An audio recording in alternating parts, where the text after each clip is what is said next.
maging sa dilim ng gabi. Sabi kang manlimutan ang iyong pangako, lakas at pag-asa ng aking puso. Hindi na magbilang magkakataon, patunay ng katapatan mo. Sana lang anin sa kabiguan, sa pagluha ng pusong nasugatan, sa pagsubok na iyong pinahintulutan. Salamat, Panginoon, sa pagtutunan sa aming dalangin, sa kalakasan sa'yo ng gagaling, sa pagtuturo at pagtutuwid mo sa aking. Salamat, Panginoon.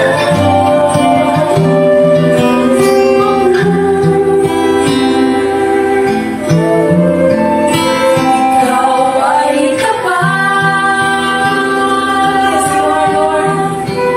sa'yo ang papuri at pasasalamat.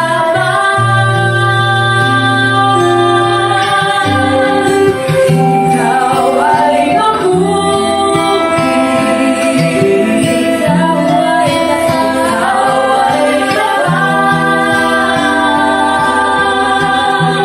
ay tapat, sa'yo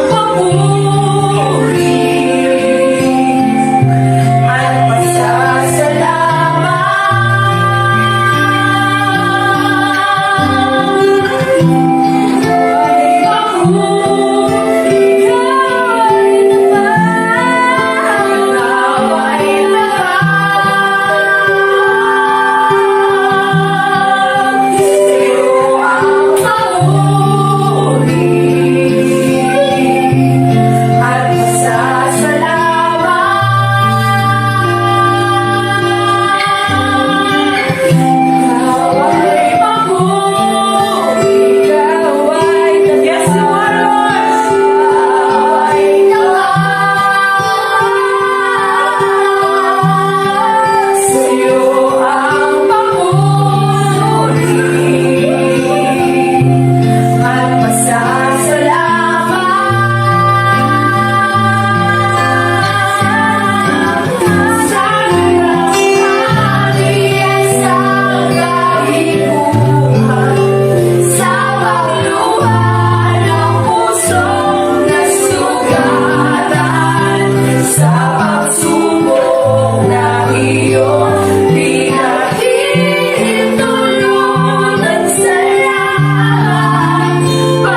at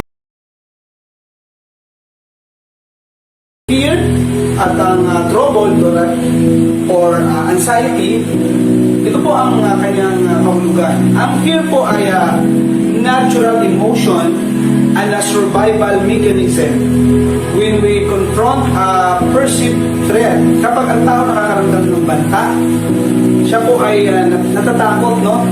Siya ay naglalamig, siya ay kakabahan, bibilis ang tibig ng kanyang puso, at siya ay magpapawis. Ang tawag po dyan ay physical response, also known as fight or flight response. Kaya mga tao, kapag natatakot, ang tendency niyan, tatakbo. Yung mga normal na tao, iwas, ayaw nang harapin ang problema. Kaya mga kapatid, maging dito sa ibig sabihin ng fear ay fight or flight. Ibig sabihin, pwede mong harapin, pwede mong kalabanin, no? Hindi ang option mo lagi tumakas. So ito naman ibig sabihin ng anxiety. Ang anxiety po ay response to an imprecise or unknown threat. So ito naman ay kadalasan natatakot ka sa mga hindi siguradong bagay, hindi makikita, mga alalahanin, no? Hindi katulad ng fear na visible siya, realistic. Itong anxiety, medyo may pagka-paranoia kang mararamdaman. Kaya ang ating Panginoon, ang sabi niya sa aklat ng Joshua 1:9, mga kapatid, be strong and of good courage. Be not afraid. No? For the Lord thy God is with thee. Kaya ang ating Panginoon, sinabi niya kay Joshua noong time na medyo nagugulubihanan na siya, medyo nag-aalala siya. Titigas kasi sa ulo ng mga Israelita, mga kapatid. Sabi ng ating Panginoon, magpakatatag ka, magpakatapang ka. Huwag kang matakot dahil ako'y isa sa iyo, mga kapatid. Kapag tayo ng problema, mga kapatid, ang ating Panginoon hindi tayo pababayaan. Nangako siya na lagi niya tayo sasama. Tingnan natin sa aklat ng Mateo 25. Therefore, I say unto you, take no thought for your life, for what ye shall eat, or what ye shall drink, nor yet for your body, what ye shall put on. Is not the life more than meat, and the body than raiment? Tingnan natin, mga kapatid, ha? Maging ang ating Panginoon, sabi niya, take no thought of your life. Huwag natin alalahanin ang ating mga buhay. Kasi maging sa verse 26, dito ang kanyang sinabi. Behold, the fowls of the air, for they sow not, neither do they reap, nor gather into barns, yet your heavenly Father feedeth them. Are you not much better than they? O, diba? Hindi ba tayo mas mahalaga kaysa sa mga ibon sa ipapawid? Hindi niya pinapabayaan eh. Hindi naman niya nagtatanim, no? Pero pinapakain sila, inaalagaan sila ng ating Panginoon. How much more tayo, mga kapatid? Anak tayo ng ating Panginoon, created tayo sa kanyang image.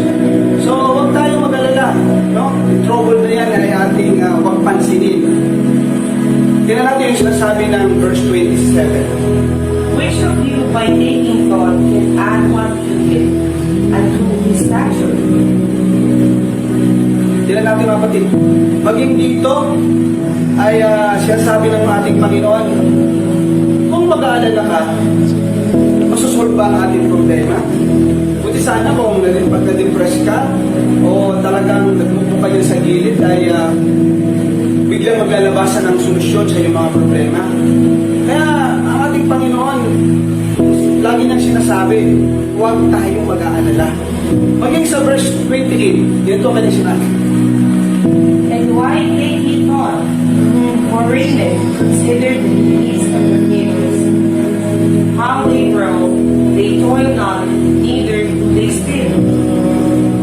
Maging yung mga liriyo o lilies of the field, kinumpara kay Solomon. Solomon ay matalino, magaling, mayaman, makapangyarihan, subalit hindi niya napantayan yung ganda na ginawa sa kanilang bulaklak. No? Ginawa ng Diyos sa bulaklak. Hindi napantayan ni Solomon. How much more tayo? Yung mga ibon sa ipapawid, bulaklak sa parang, no? Talaga hindi pinabayan natin, Panginoon. Kaya relax lang tayo, mga kapatid. Ang sabi ng Matthew 6:33. But seek ye first that the kingdom of God and His righteousness, and all these things shall be added. Ibig sabihin, mga kapatid, lahat ng bagay ay idaragdag sa atin, no? Yung hahabulin tayo ng mga kailangan natin, mag-overtake pa yan. So anong dapat natin gawin? Seek ye first, no? Hanapin muna natin ang ating Panginoon, no? At maging ang kanyang katwiran. Kaya mga kapatid, sa Bible, 365 times niyang sinabi, fear not. Ito yung madalas na ulit-ulit na command ng ating Panginoon. Huwag tayong matakot, huwag tayong mag-alala dahil sasamahan niya tayo. Siya ang bahala sa atin. Ang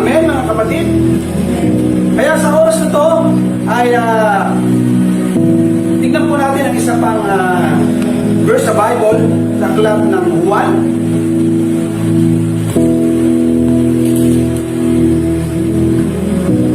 John 14:2. In my Father's house are many mansions.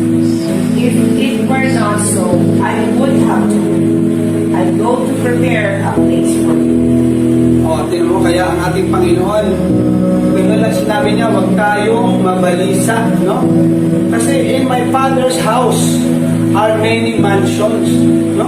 Sabi ng ating Panginoon, huwag kayo magalala, pagpunta ko sa tahanan ng aking Ama, maghahanda ako ng lugar para sa inyo, at doon ay meron kayong mansion na nakahanda.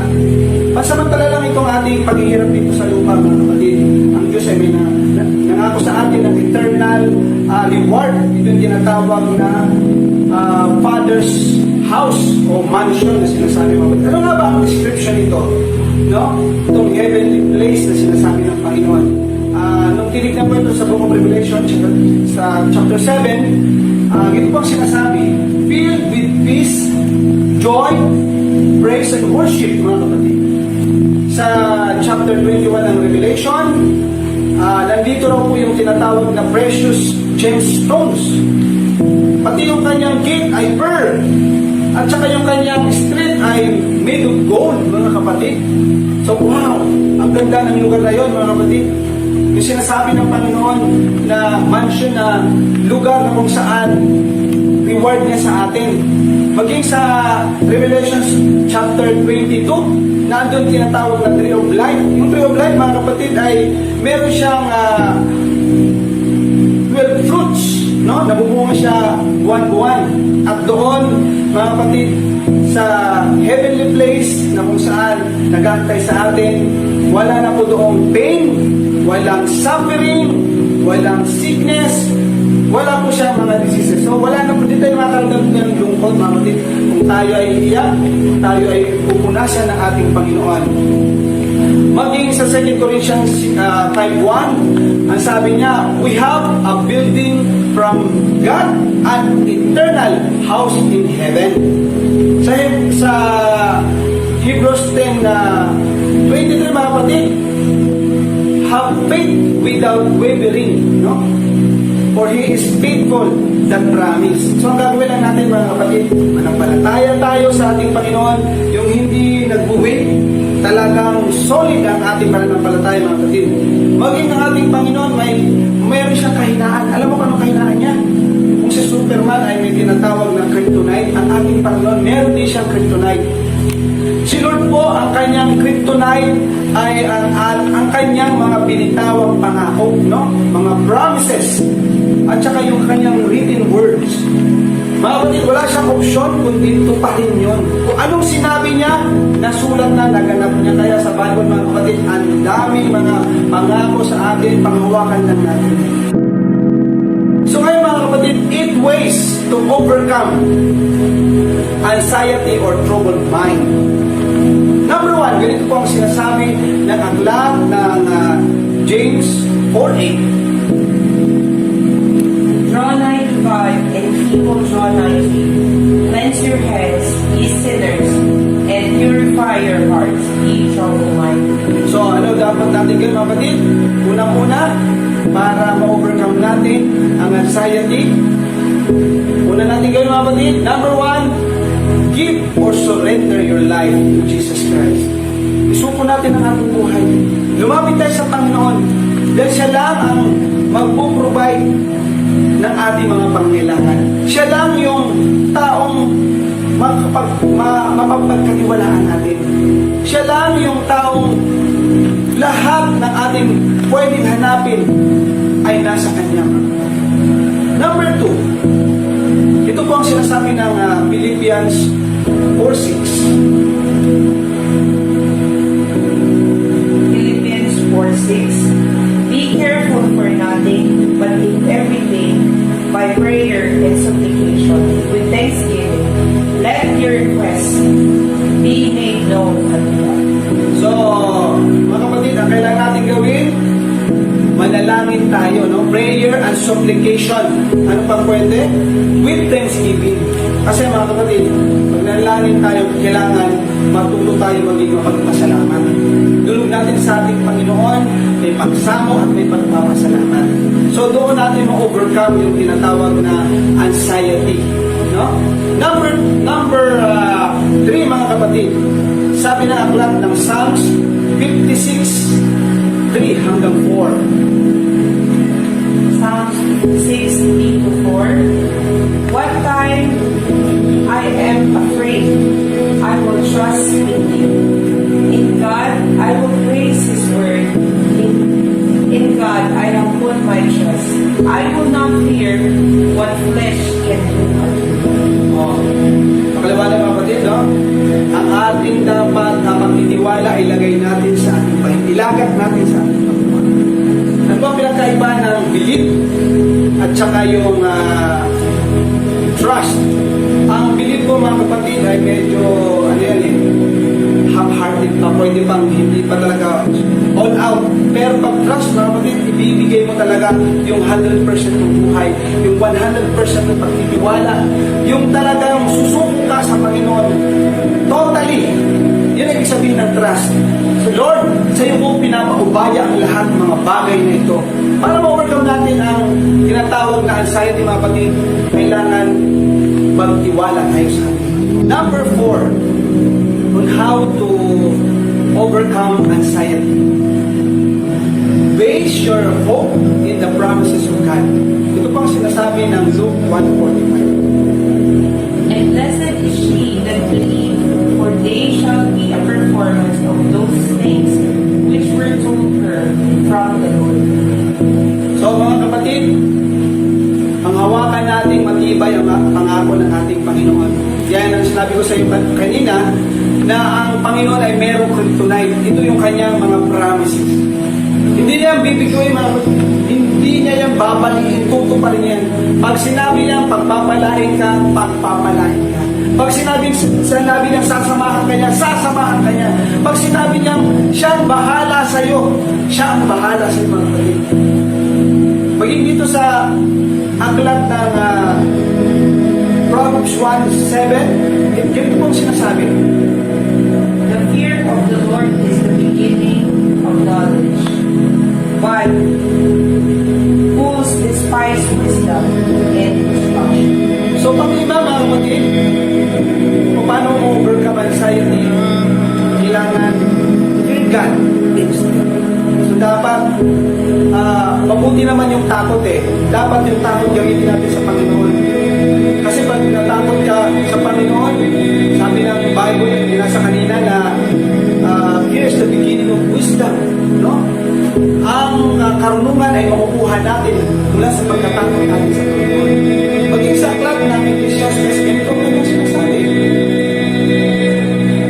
Ecclesiastes 12:13. Let us hear the conclusion of the whole matter. Fear God and keep His commandments, for this is the whole duty of man. Yung po ang buong katungkulan ng tao, yung matakot at sumunod sa mga utos ng ating Panginoon. Number 6, be strong and of good courage. Yan ang sinabi ng ating Panginoon kay Joshua 1:9. Have not I commanded thee? Be strong and of good courage. Be not afraid, neither be thou dismayed. For the Lord thy God is with thee, whithersoever thou goest. Kaya nga siguro nung time na yun, si Joshua ay nakakaramdam na rin ng frustration, naiinis na rin, no? Kaya ang ating Panginoon, sabi niya, be strong and of good courage. Kailangan natin ng maging matatag, magpakalakas sa ating Panginoon. Kasi kapag hindi natin yung ginawa, mapatid, tatalunin tayo, lalamunin tayo ng tinatawag na anxiety o troubled emotions. So mga kapatid, magtiwala tayo sa ating Panginoon. Maging malakas at maging matapang. Number 7, ito po ang kanyang sinasabi. Prioritize the kingdom of God and His righteousness. Yan yung sinasabi ng Matthew 6:33. But seek ye first the kingdom of God and His righteousness, and all these things shall be added unto you. So mga kapatid, anong ating gagawin? I-prioritize natin, unahin natin ang kingdom at ang righteousness ng ating Panginoon. Kapag ginawa mo yung kanyang katwiran, hinanap mo ang kanyang kaharian, mga kapatid, and all these things shall be added unto you. Rumaragas ang pagpapala, habulin ka niya, mga kapatid, siya ang magpuprovide ng lahat ng ating pangangailangan. Kaya sabi niya, and all these things, hindi sinabing some of these things. Talagang binigyan niya ng assurance na tayo ay makakatanggap ng biyaya sa Kanya sa lahat ng aspeto ng ating buhay. No? Minsan, ang ating gobyerno, nilalagpasan yung mga kababayan natin ng social amelioration program, no? So ating Panginoon, hindi ka lalagpasan, babalikan ka pa niya kapag medyo ang bagay. Number 8 on how to overcome anxiety. Fear not and ask God to open your spiritual eyes. Ito ang sinasabi ng 2 Kings 6:16 hanggang 17. And he answered, Fear not, for they that be with us are more than they that be with them. And Elisha prayed and said, Lord, I pray thee, open his eyes, and he may see. And the Lord opened the eyes of the young man, and he saw, and behold, the mountain was full of horses and chariots of fire round about Elisha. So, pwede pala mga kapatid, no? Na ipag-pray natin sa ating Panginoon na buksan yung ating spiritual eyes para makita natin, mga kapatid, para tayo nagkakaroon ng laser, no? Kahit may pader dyan, tatagos yung ating mata at makikita natin mga pangako ng ating Panginoon. Yan ang nangyari sa alalay ni Elisha. Kasi, yung time na yan, mga kapatid, gustong sakupin o kubin ng mga taga-Syria ang bansang Israel. Nag-try sila ng hindi lang isa, dalawa, labi sila nag-try, lagi sila bigo. So sabi ng king of Syria, sabi niya, sino bang hari dyan sa Israel? Sabi ng kanyang tawan, ay hindi po yan tungkol sa hari. Yan po ay tungkol sa propeta na ang pangalan ay Elisha. So hanapin nyo nga yan, sabi ng hari, at yung pinahanap na, nakita nila sa bayan ng Jotan na doon na namamalagi ang propetang Elisha. So, pinuntahan nila yun at kinugkog nila ang bayan ng Jotan. At nung pagkagising ng alalay ni Elisha sa umaga, nagulat siya dahil napapaligiran na sila ng mga Syrian armies. Kaya nag-report siya agad kay Elisha, sabi niya, Panginoon, nandito po ang hukbo ng mga Syria.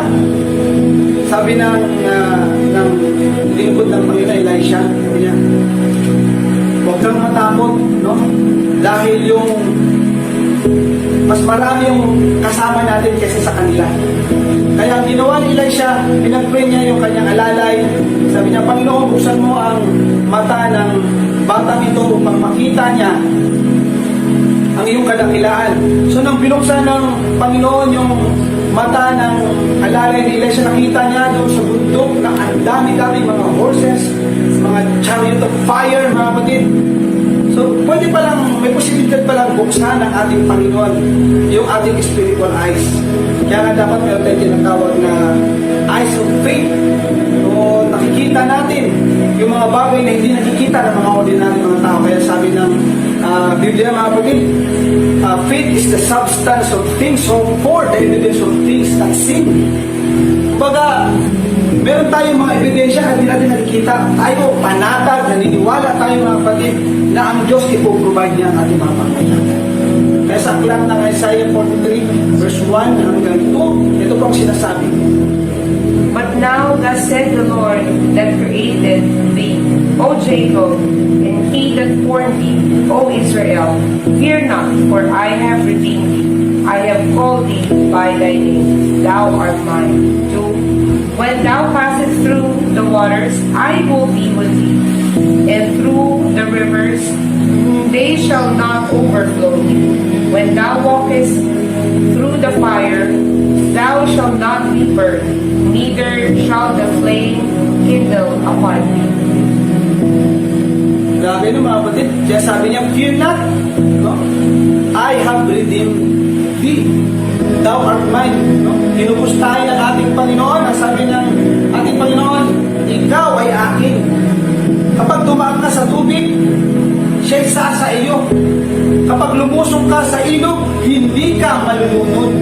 Kapag ikaw ay lumakad sa apoy, hindi ka masusunog. Wow! Kaya bakit ang magagawa? At di matatakot. Kung ang Panginoon ay nangako na hindi niya tayo pababayaan, sabi niya, akin ka. Anak kita. Hindi kita pababayaan. Kaya mga kapatid, magtiwala tayo sa ating Panginoon. Kapag nakakaramdam tayo ng pangamba, ng pagkabalisa, mga kapatid, ilagak natin ang ating mga damdamin sa ating Panginoon. Iyak natin ito. Sabi niya, matakot ka, magpasalamat ka, magpuri ka, magbasa ka ng Bible. No, mga kapatid, magtiwala ka sa ating Panginoon. Kaya sa oras ito, itong mundo ating ginagalawan ay walang kasiguraduhan. Dito ay punong-puno ng takot, pangamba, at pag-aalala. At sigurado ako, may naghihintay na kapahamakan, no? Na impyerno sa sino mang hindi susuko at tatanggapin si Kristo. Mga kapatid, mahal na mahal ka ng ating Panginoon. Hihintay ka niya. Ngayon, kahit noon pa, alam na siya naghihintay sa iyo. Ikaw ang dahilan kung bakit siya napako sa krus. Tinubos ka mula sa kasalanan, pinambayad niya'y dugo. Nag-alay siya ng wagas na pag-ibig sa iyo. At ito'y doon niya ipinakita sa krus ng Kalbaryo. Kaya sa oras itong mga kapatid, inaanyayahan kitang lumapit kay Jesus. Tanggapin mo siya bilang tagapagligtas at Panginoon ng iyong buhay. Kung first time mo ngayon nanood at hindi mo pa tinatanggap ang ating Panginoong Jesus sa buhay mo, inanyayahan kitang lumapit. Kasamahan kita sa panalangin. Dakilang Diyos na makapangyarihan sa lahat, Panginoon. Ako po ay lumalapit sa iyo sa oras na ito. Nagpapakumbaba, humihingi ugad ng tawad, Panginoon. At tinatanggap po kita sa aking puso. Pumasok ka, Panginoon. Inaamin ko po na ako'y makasalanan, Panginoon. Hugasan mo ako agad na yung banal na dugo sa oras na ito. Tinatanggap kita bilang Panginoon at tagapagligtas ng aking buhay. At maraming salamat, Panginoon, O God, sa umagang ito, sa pagtanggap mo sa akin. Sa pangalan ni Jesus. Amen. Dakilang Diyos, O God, na makapangyarihan sa lahat. Maraming salamat, Panginoon, O God, sa patuloy na aming napapakinggang mga banal mong salita. Kami, O God, ay kinontrol nito, Panginoon. Kung anong mga worries meron kami, mga pagkabalisa sa mga aming nararanasan sa mga panahon ito, tulungan mo po, O God, na mabuksan ang aming spiritual eyes, Panginoon. At ang aming takot ay ilaan namin sa iyo, Panginoon. Sa iyo kami matakot upang sumunod kami sa iyong katwiran, Panginoon. Pagtiwala kami sa iyong kapangyarihan.